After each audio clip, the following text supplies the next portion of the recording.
Цагдаа дотоодын цэргийн байгууллагаас хэрэгжүүлж буй ажил арга хэмжээний ховч танилцуулга.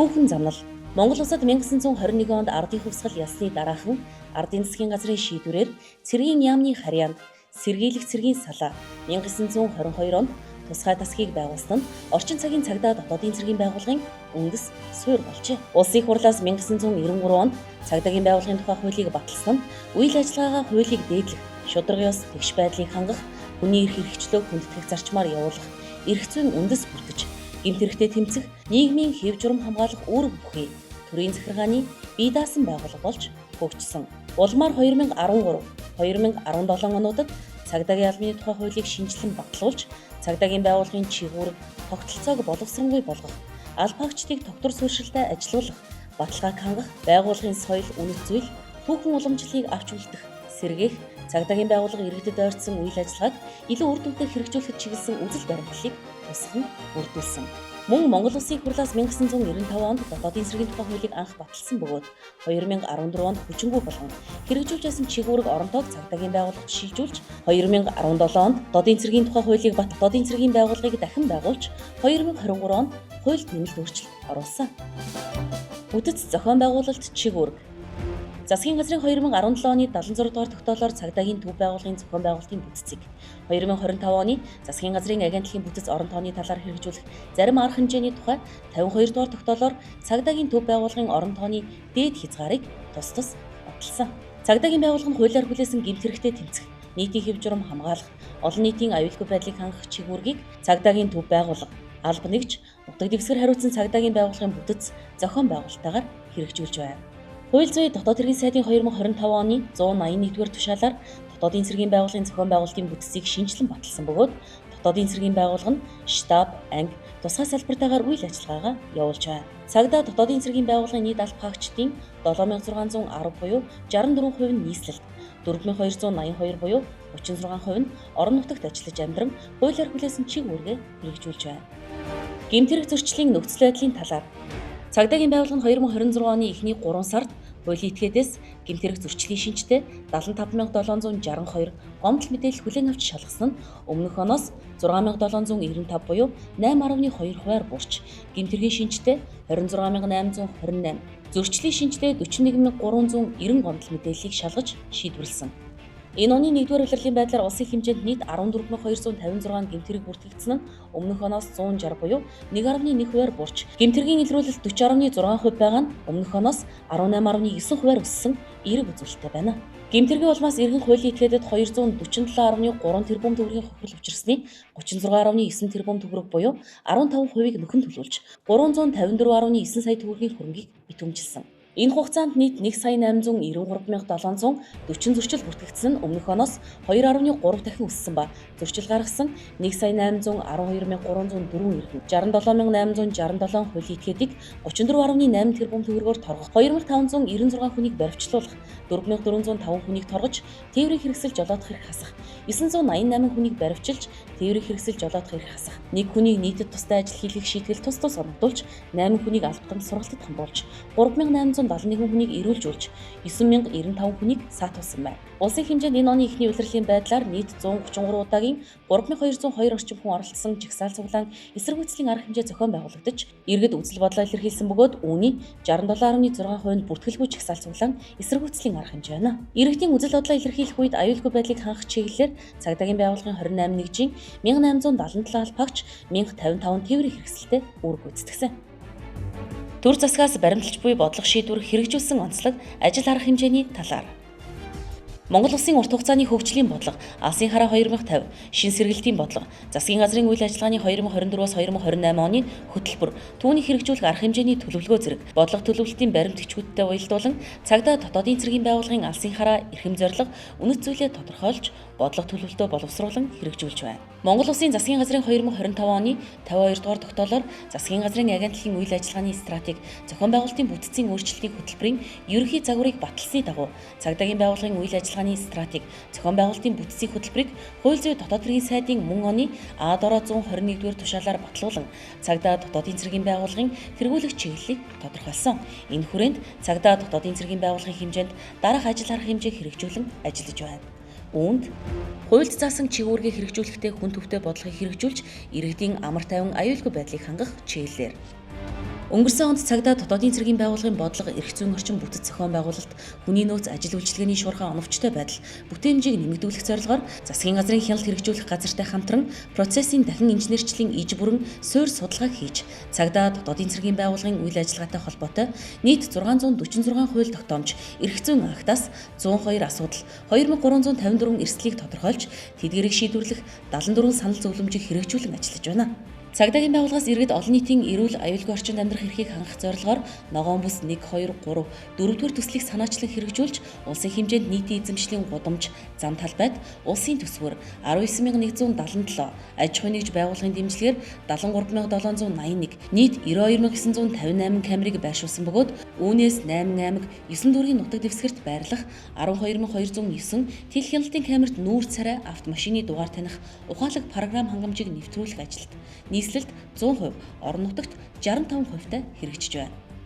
Ногоон бүс төслийг үе шаттай хэрэгжүүлснээр 2025 онд 14137 гэмт хэрэг, 873443 зөрчлийг илрүүлж 461 гэмт хэрэг, 238 зөрчлийг үйлдэл дээр нь таслан зогсоож, оршин суугаа газраас алга болсон 89 хүүхдийг олж тогтоон эцэг их асран хамгаалагчид хүлээлгэн өгсөн бол энэ оны эхний 3 сарын байдлаар хулгайлах гэмт хэрэг 1738 бүртгэгдсэн нь өмнөх оны мөн үеэс 33%-аар буурсан эерэг үзүүлэлттэй байна. Цагдаагийн байгууллагаас иргэн хуулийн этгээдээс ирүүлсэн гэмт хэрэг зөрчлийн дуудлага мэдээллийг шуурхай шийдвэрлэх, ажил үйлчлэгийг иргэдэд ойртуулах зорилгоор нийслэл болон орон нутагт авто эргүүлийн чиглэлийг нэмэгдүүлснээр гэмт хэрэг зөрчлийн дуудлагад очих дундаж хугацаа 20 минут байсныг 9.3 минутаар багасган 11-ээс 12 минут болгож шийдвэрлэлтэд хэц гарсан. Монгол улсын нийт хүн амын 50%-аас илүү хувь буюу 1.7 сая хүн Улаанбаатар хотод ажиллаж амьдарч байгаа бөгөөд Баянзүрх, Сонгойрхон, Сүхбаатар зэрэг дүүргүүдэд хүн амын нэгтаршил хамгийн өндөр суурьшлийн бүсэд квадратын системийг судалж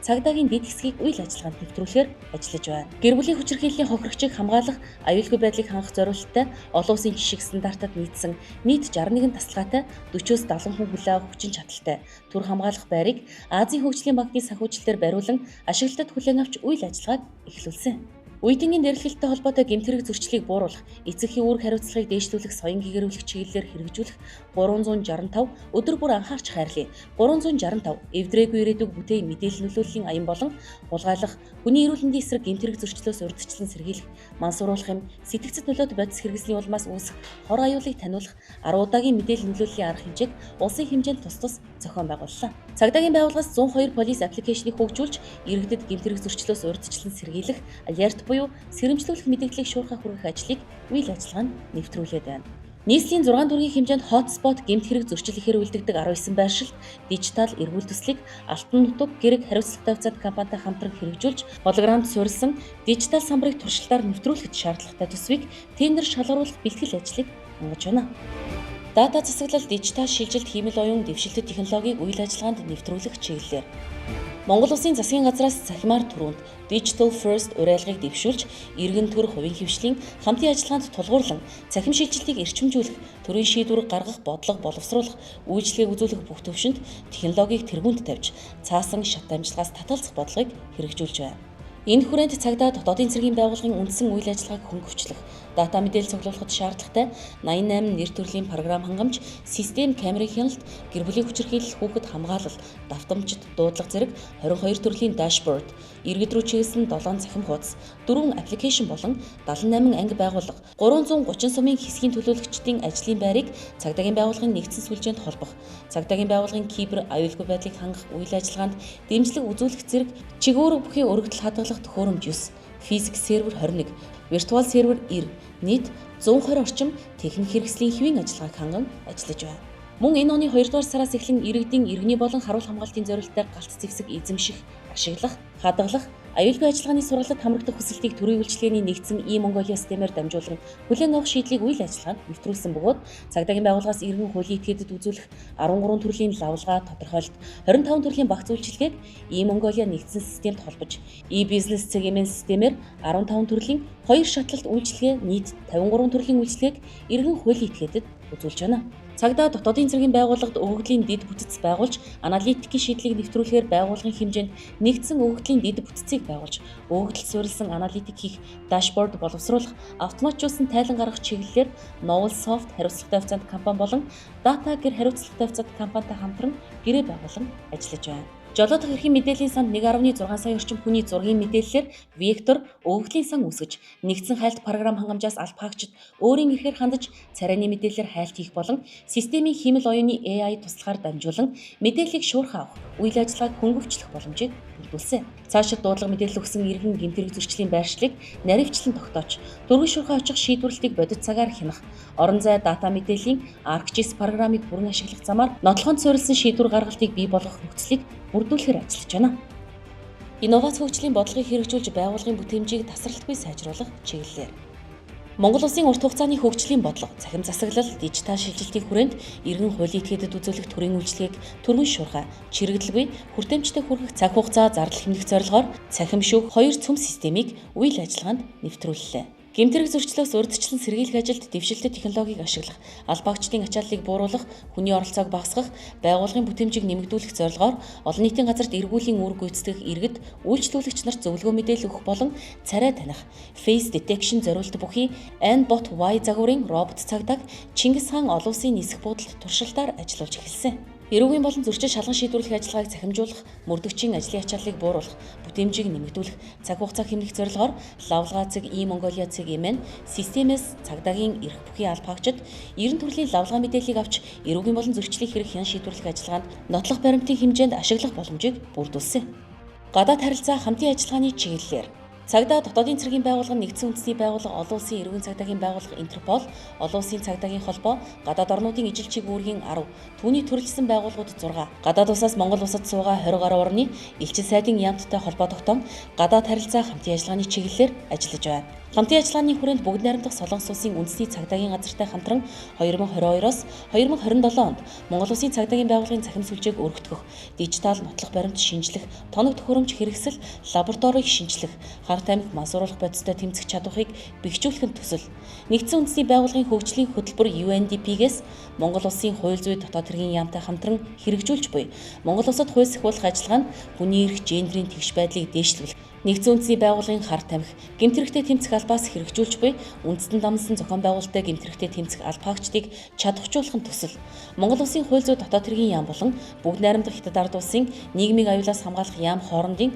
2022-оос 2026 онд хэрэгжүүлэх үйл ажиллагааны хөтөлбөрийг тус хэрэгжүүлж байна. Цагдаагийн ерхий газрын Интерполийн үндэсний төв товчооны ажлын албанаас сүүлийн 3 жилийн хугацаанд 16 улсын Интерполийн үндэсний төв товчоо цагдаа хууль сахиулах байгууллагатай хамтран гадаад улсад эрен сурвалжлагдж байсан 53 этгээдийн байршлыг тогтоож Монгол улсад шилжүүлж болон албатан авчрах ажлыг зохион байгуулсан. Дэлхийн инх тайван аюулгүй байдлыг хангахад нэгдсэн үндэсний байгууллагын гишүүн орны хувьд Монгол улсын их хурлаас 2024 онд инхийг дэмжих ажиллагаанд оролцох тухай хуулийн шинжилсэн найруулгыг эцэслэн баталснаар цагдаагийн байгууллага нь анх удаа нэгдсэн үндэсний байгууллагаас олгогдсон мандатын хүрээнд инхийг сахиулах ажиллагаанд бие даан оролцох эрх зүйн орчин бүрдсэн юм. Хуулийн хэрэгжилтийг хангах хүрээнд хууль зүйн дотоод хэргийн сайдын тушаалаар инхийг дэмжих ажиллагаанд оролцох цагдаагийн албаагч багийг сургаж бэлтгэх, сонгох, үүрэг гүйцэтгэх үед дагах мөрдөх журам, инхийг дэмжих ажиллагаанд оролцсон албаагчийн сэтгэл зүй, бие бэлтрийг нөхөн сэргээх, совилох журмыг тус батлуулж, инхийг дэмжих ажиллагаанд оролцуулах цагдаагийн багийн 192 албаагчийг олон улсын түвшинд бэлтгэл сургалтад хамруулан, шаардлагатай тусгай зорилтын техник, тоног төхөөрөмжийг худалдан авах ажиллагааг үе шаттай зохион байгуулж байна. Арабын нэгдсэн Эмират улсын Дубай хотноо зохион байгуулагдсан дэлхийн улс орнуудын хууль сахиулах байгууллагын тусгай ажиллагааны нэгжүүдийн тактик ажиллагаа, мэрэгжлийн ур чадвар, багийн ажиллагаа, бие бэлдэр сэтгэл зүйн бэлтгэлийг сорих UAE SWAT Challenge 2026 тэмцээнд цагдаагийн ерхий газрын тусгай ажиллагааны газар, дотоодын цэргийн 809 дугаар ангийн баг тамирчид амжилттай оролцсон. Албаагч ажилтны хөгжлийн бодлогыг хэрэгжүүлэх чиглэлээр Цагдаа дотоодын цэргийн байгууллагын үнэт зүйл нь албаагчмын тодорхойлж, хүний нөөцийн ил тод оновчтой, чадамж суурилсан бодлогыг хэрэгжүүлж, албаагчдын хэрэгцээ шаардлагад нийцсэн хөтөлбөрийн агуулга, мэрэгшүүлэх сургалтын чанар үр дүнг сайжруулж, мэрэгшсэн, чадвартай албаагчдыг доктортой ажиллах нөхцөлийг бүрдүүлэхэд онцгойлон анхаарч, албаагч төвтэй бодлогыг хэрэгжүүлж байна. Тухайлбал, Оросын албаны улс, бүгд найрамдах Хятад ард улс, бүгд найрамдах Турк улс, Австрали улс, бүгд найрамдах Солонгос улс, Америкийн нэгдсэн улс, бүгд найрамдах Ирланд улс, Япон улс зэрэг гадаадын байгууллагын 8 улсад нийт 128 албаагч хэлний бэлтгэл, бакалавр, магистр, докторийн хөтөлбөрт суралцж байна. Цагдаагийн байгууллагын захиалгаар дотоод хэргийн их сургуулийн цагдаа судлал хөтөлбөрт 596, кибер судлал хөтөлбөрт 17, мөрдөх алба хөтөлбөрт 63, дотоодын цэрэг судлал хөтөлбөрт 130, аюулгүй байдал тусгай бүлгийн ажилтан 15 буюу нийт 877 сонсогч, харин эрх зүйн бакалаврын ичнэх хөтөлбөрт 340, магистрийн хөтөлбөрт 60, докторийн хөтөлбөрт 36 албаагч суралцж байна. Хууль сахиулах үйл ажиллагаанд хүний эрх, гендрийн тэгш байдал, авилгын эсрэг үйл ажиллагааг дэмжих төслийн хүрээнд 34 албаагчийг хүний эрхийн сургагч багшаар, эрүүшүүлтээс урьдчилан сэргийлэх үндэсний ажиллагаа улсын ерөнхий прокурорын газартай хамтран дотоодын цэргийн 23 албаагчийг эрүүшүүлтээс ангид байх хүний эрхийн сургагч багшаар бэлтгэсэн. Албаагчдын гадаад хэлний мэдлэгийг дээшлүүлэх зорилгоор Филиппин улсад англи хэлний вакуумжуулсан сургалтад суралцуулах сонгон шалгаруулалтад нийт 183 албаагч хамруулж, тэнцсэн 107 албаагчийг хууль зүйн дотоод хэргийн яамны дэмжлэгтэйгээр үе шаттайгаар сургалтад хамруулсан. Зэвсэг түвшний жанжин штаб харьяа ангиудын гадаад хэлний сургалтын төвүүдийг түшиглэн англи хэлний анхан бэлтгэл дунд шатны дамжаа, үндэсний батлан хамгаалахын сургуулийн гадаад хэлний дамжаанд албаагчдыг суралцуулж байна. 2026 оны 2 дугаар улиралд санхүү эдийн засгийн их сургуультай хамтран 200 албаагчийг Монгол болон Филиппин багш хосолсон англи хэлний сургалтыг эхлүүлэх бэлтгэл ажлыг хангаад байна.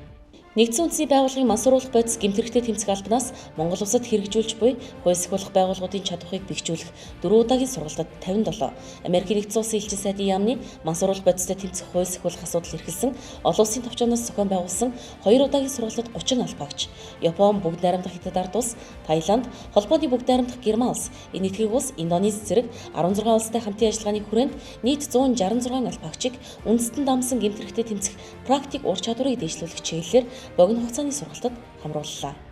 Санхүү ард талын чиглэлээр цагдаа дотоодын цэргийн анги байгууллагын данс бүртгэлтэй 1003 барилга байгууламжийн 62.4% нь 20 жилээс дээш насжилттай, 37.5% нь 2000 оноос хойш ашиглалтад орсон барилга байгууламж байна. Анги байгууллагын хэмжээнд 1555 ширхэг тээврийн хэрэгсэл ашиглагдж байна. Үүнээс насжилтаар нь авч үзвэл 2010 буюу түүнээс өмнөх онд үйлдвэрлэгдсэн 200 тээврийн хэрэгсэл буюу 12.9%, 2011-ээс 2015 онуудад үйлдвэрлэсэн 331 тээврийн хэрэгсэл буюу 21.5%, 2016-аас 2020 онд үйлдвэрлэсэн 480 тээврийн хэрэгсэл буюу 30.9%, 2021-ээс 2025 онд үйлдвэрлэсэн 539 тээврийн хэрэгсэл буюу 34.7%-ыг тус эзэлж байна. Улсын төсвийн хөрөнгө оруулалт, урсгал болон бусад хөрөнгө оруулалтаар 2021-ээс 2023 онд 350, 2024 онд 145, 2025 онд 141, нийт 636 ширхэг тээврийн хэрэгслийг худалдан авах ажиллагааг зохион байгуулж, цагдаа дотоодын цэргийн байгууллагын албан хэрэгцээнд байрласан. Одоогийн байдлаар улсын хэмжээнд 1503 тээврийн хэрэгсэл буюу нийт албаагчдын 70%-ийг тээвэрлэхэд хүрэлцэж байна. Цагдаа дотоодын цэргийн байгууллагын данс бүртгэлд 43 нэр төрлийн галт зэвсгийн 80.6% нь 30-аас 60 жилийн насжилттай бөгөөд үүнээс Оросын албаны улсад үйлдвэрлэгдсэн PM 9 мм гар буу 50.8%, AKM загварын 762 мм галт зэвсэг 15.8%, SKS загварын 762 мм галт зэвсэг 14%, бусад төрлийн галт зэвсэг 19.4%-ыг тус эзэлж байна. Тусгай хэрэгслийн хувьд цагдаа дотоодын цэргийн байгууллагын гэмт хэрэгтэд тэмцэх, нийтийн хэв журам хамгаалах, олон нийтийн аюулгүй байдлыг хангах, улсын онц чухал объектыг хамгаалах, чиг үүрэг бүхий албаагчдын 34.9%-д хамгаалах, 58.9%-д нэг бүрийн тусгай хэрэгслийг ашиглаж байгаа нь нийт албаагчдын 46.9%-д хүрэлцэж байна.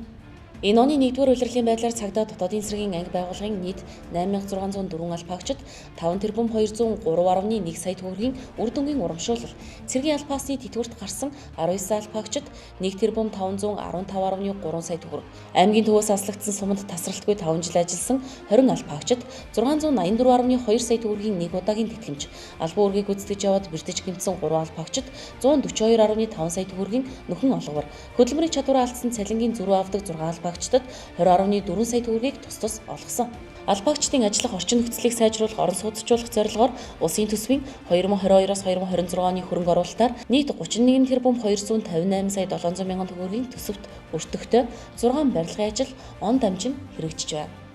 Монгол Улсын төсвийн хөрөнгөөр 2026-аас 2028 онд санхүүжүүлэх хөрөнгө оруулалтын барилга байгууламжийн жагсаалтад шинээр хэрэгжих 8 тэрбум 54 сая 500 мянган төгрөгийн төсөв төртөгтэй 3 барилгын ажлын гүйцэтгэгчийг нээлттэй тендер сонгон шалгаруулах журмаар төрийн худалдаа авах ажиллагааны газар худалдан авах ажиллагааг зохион байгуулж байна. Нийслэлийн Сүхбаатар дүүргийн 9-р хорооны нутаг дэвсгэрт хэрэгжиж буй ахлагч хотхон төслийн орон сууцны барилгын ажлыг гүйцэтгэгч Сүмбэр цамхаг хариуцлагатай официант компанитай байгуулсан гэрээний дагуу нийт 154 ахлагчийг хөнгөлөлттэй үнээр орон сууцад хамруулахаар ажиллаж байна. Цаашид хэрэгжүүлэх ажил арга хэмжээний талаар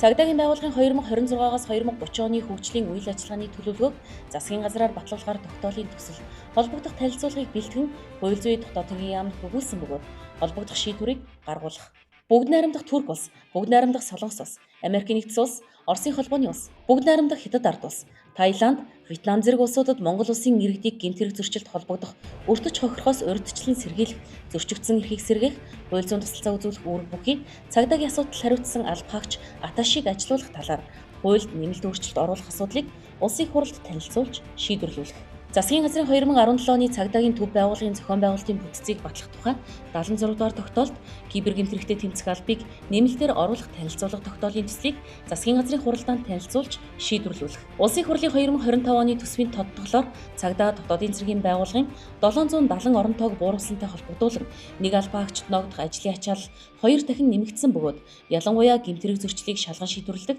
мөрдөгч, байцаагч, зохицуулагч 24 цагаар эргүүл жижүүрийн үүрэг гүйцэтгэдэг албаагчдын үйл ажиллагаанд доголдол хүндрэл үүсэж байна. Иймд бүс нутаг хүн ам зүйн онцлог гэмтрэг зөрчлийн нөхцөл байдалд нийцүүлэн засгийн газрын 2011 оны 153 дугаар тогтоолыг шинжилэн батлуулж Монгол Улсын төсвийн тухай хуульд заасны дагуу 2026 оны төсөв, 2027 оны төсвийн төсөөлөлд тодтгол хийх үед цагдаа дотоодын цэргийн байгууллагын орон тоог дахин нэмэгдүүлэх талаар засгийн газарт танилцуулж шийдвэрлүүлэх. Дотоодын цэргийн байгууллагын зохион байгуулалтын бүтцийг шинжилэн батлуулах санал танилцуулгыг дотоодын цэргийн командлагчийн 2026 оны Тэг-1 А-дороо 19-р албан бичгээр хууль зүйн дотоод хэргийн яамд хүргүүлсэн тул холбогдох шийдвэрийг гаргуулах. Албаагчдын ажлын бүтээмжийг нэмэгдүүлж зохиомжтой ачааллыг бууруулах, үйл ажиллагаанд дижитал шилжилт, автоматжуулалт, их хөгжлийн програм хангамж, хиймэл оюуны хэрэглээг нэмэгдүүлэн гэмтрэг зөрчлийг шуурхай шалган шийдвэрлэх, яаралтай тусламжийн 112 нэгдсэн дугаарлалтын системд шилжүүлж, иргэдэд үзүүлэх үйлчилгээний чанар хүртээмжийг сайжруулах.